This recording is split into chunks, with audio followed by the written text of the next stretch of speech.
I never had friends in the gay community growing up. I wasn't ever really exposed to that spectrum. But I was always very aware of how people treated each other.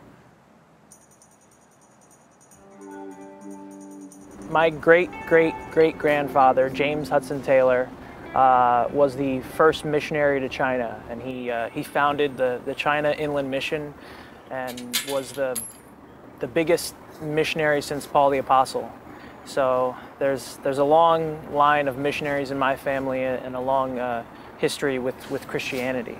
In terms of my outspokenness and my activism, as much as restrictive as the wrestling community can sometimes feel, it was, in my life, actually one of the most liberating things, because wrestling gave me the voice. You know, it gave me the opportunity to live as a leader rather than a follower. So when I started to have some success on the wrestling mat and my teammates started to vote me as the captain of the team, I really became aware that I could speak and talk to people and they'd listen. And that's when I started to wear the equal rights symbol on my headgear, because, you know, I was coming from a position of influence, certainly on younger kids and, you know, possibly on my teammates, and it was the right thing to do.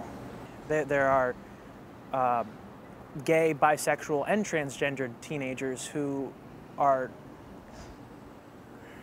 fighting for their lives in a lot of different ways. I mean, fighting for acceptance from their family, from their friends, from society, and it is so moving for me and so important for me to try to do something about that. And I think that other people, if they saw these emails and saw these stories and knew that this wasn't just like some policy floating in the air, you know, these are people's lives, I think other people would do something about it as well.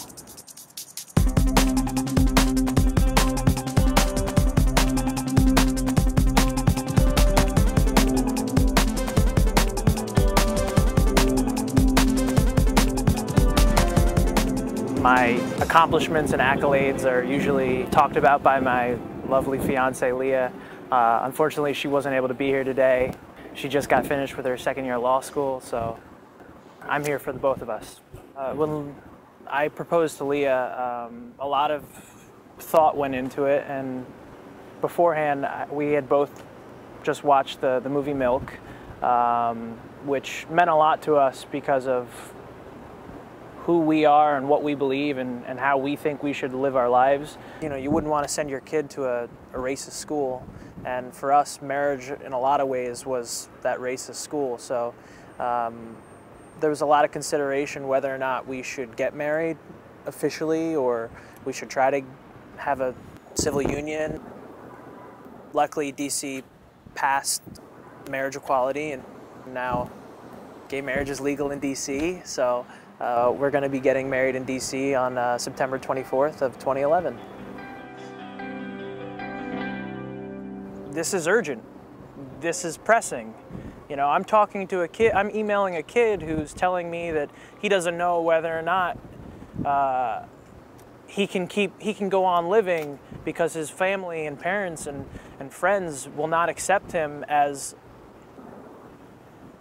who he is.